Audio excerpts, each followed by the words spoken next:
دوستو خلیل بچپن میں کارٹونز بنایا کرتا تھا اور یہ وہ وقت تھا جب اس نے قلم نہیں اٹھائی تھی، لکھنا شروع نہیں کیا تھا۔ دوستو خلیل کا باپ شراب نوشی کا عادی تھا۔ خلیل کی ماں سلائی کر کے گھر کا گزارا کرتی تھی اور خلیل کا باپ شراب پی کے جب رات کو آتا تو خلیل کو، اس کی ماں کو اور اس کے بہن بھائیوں کو زد و کوب کیا کرتا تھا۔ آج کے ویڈیو میں آپ جان سکیں گے جبران خلیل جبران کے بارے میں۔ السلام علیکم میرے عزیزو اقارب، میرے عزیزو، میں مفتخر عارفی پیارے پاکستان کے سٹی آف لو لاہور سے۔ دوستو میں نے آج سوچا ہے کہ ایک میں نیا سلسلہ شروع کرتا ہوں۔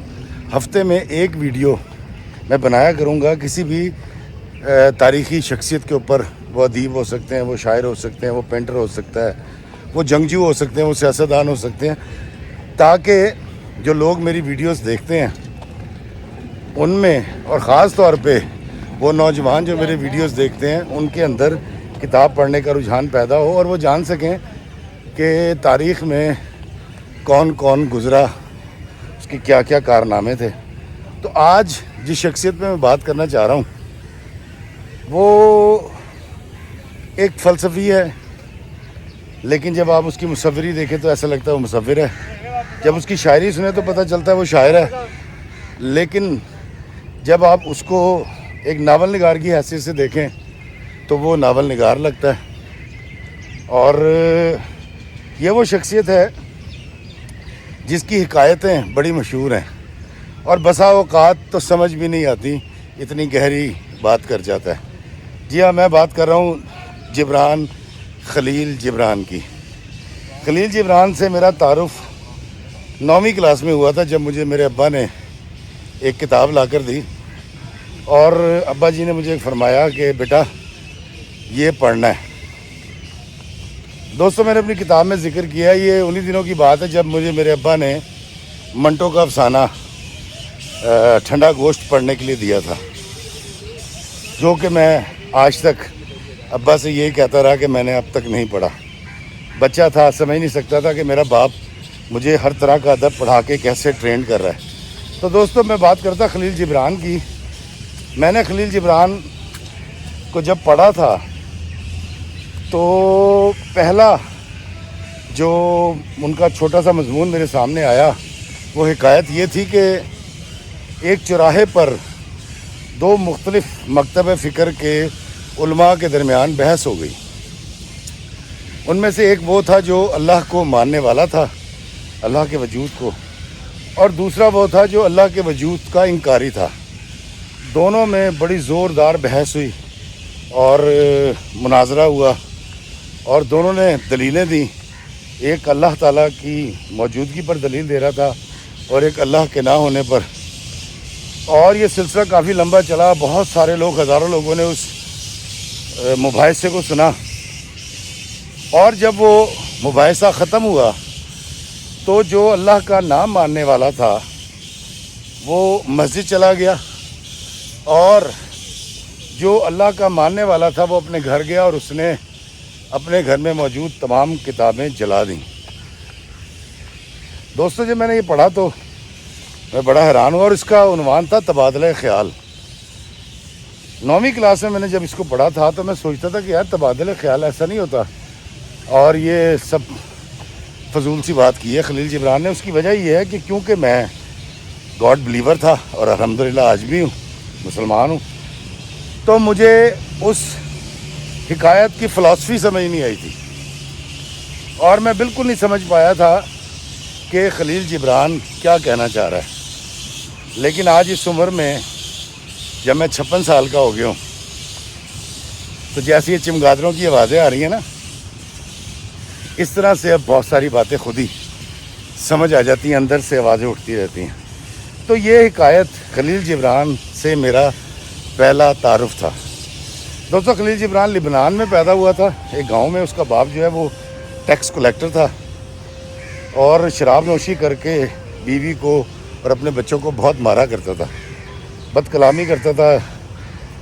خلیل جبران کو بھی بہت مار پڑتی تھی۔ خلیل جبران کو بچپن میں مصوری کا شوق تھا۔ یہ کاغذ جب نہیں ہوتے تھے یا کینوس نہیں ملتا تھا تو یہ دیواروں کے اوپر تصویریں بناتا تھا، اس کے بعد یہ پہاڑوں کے اوپر تصویریں بنایا کرتا تھا.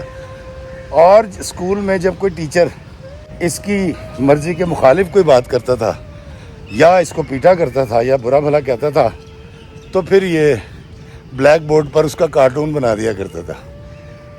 ایکسپریس کیا کرتا تھا اپنے آپ کو, بیان کیا کرتا تھا بچپن سے.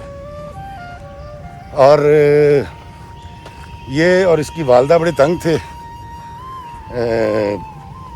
گھر کے سربراہ سے, کیونکہ وہ بہت ظلم کرتا تھا ان پہ. پھر ایک وقت ایسا آیا کہ خلیل جبران کا جو باپ ہے وہ رشوت لیتے ہوئے پکڑا گیا اور اس کو 3 سال یا 4 سال قید ہو گئی.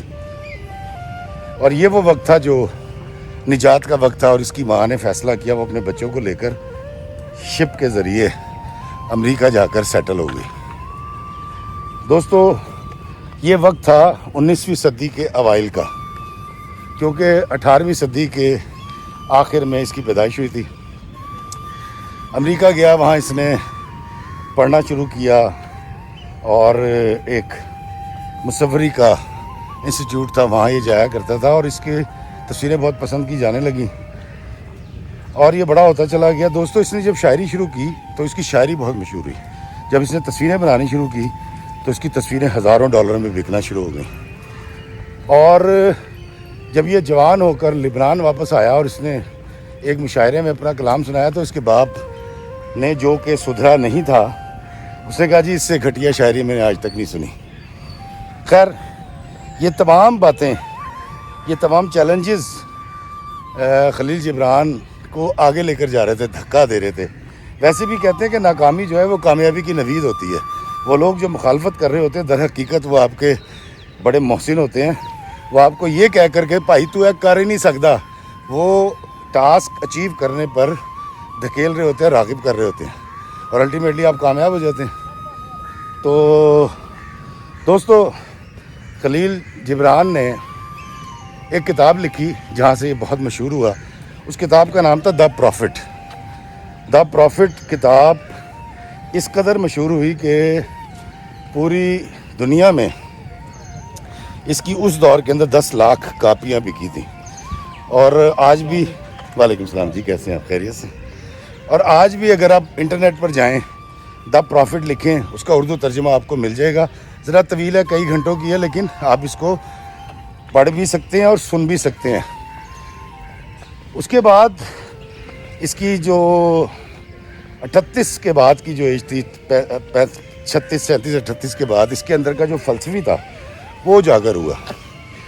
اور خلیل جبران جو ہے آج ایک ایسے فلسفے کا نمائندہ مانا جاتا ہے جو بڑی وکری ٹائپ کی بات کرتا تھا, اور اس کی باتیں آسانی سے اس وقت سمجھ نہیں آتی جب آپ اس کو پڑھ رہے ہوتے ہیں.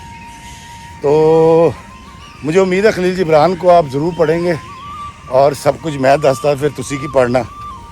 لیکن ایک بات سنا کر, ایک واقعہ, ایک حکایت سنا کر میں اس ویڈیو کا اختتام کروں گا, اور وہ یہ ہے کہ خلیل جبران لکھتا ہے کہ ایک دن ایک چور ایک گاؤں میں چوری کی غرض سے گیا, اور یہ جو گھر تھا یہ جلاہے کا گھر تھا. جلاہا کہتے ہیں کپڑا بننے والے کو. دوستو, اب تو ٹیکسٹائل مل آ گئی ہے, لیکن پرانے دور میں تکلا کپڑا بننے کے لیے استعمال کیا جاتا تھا. اب تکلے کے اوپر ایک راڈ سا ہوتا ہے اور اس کی ایک چونچ ہوتی ہے.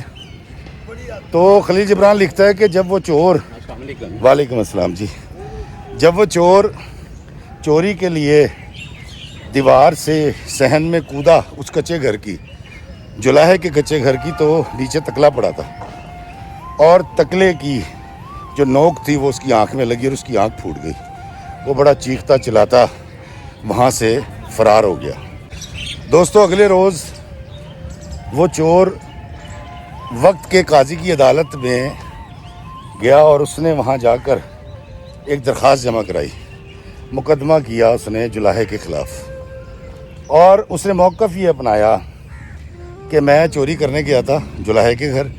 جلاہے نے اپنا تکلا غلط جگہ پہ رکھا ہوا تھا, جو کہ ایک نہایت بد اخلاقی والی بات ہے. کوئی سوچ بھی نہیں سکتا کہ تکلا جو ہے وہ دیوار کے ساتھ پڑا ہوگا. میں نے وہاں چھلانگ لگائی, میری آنکھ پھوٹ گئی. تو جلاہے کو طلب کیا جائے. دوستو اس وقت کے قاضی نے جلاہے کو طلب کیا اور اس کی سرزنش کی. اس سے پوچھا کہ کیا تم نے اپنا تکلا جو ہے وہ دیوار کے ساتھ رکھا تھا؟ تو جلاہے نے کہا ہاں جی میں نے رکھا تھا.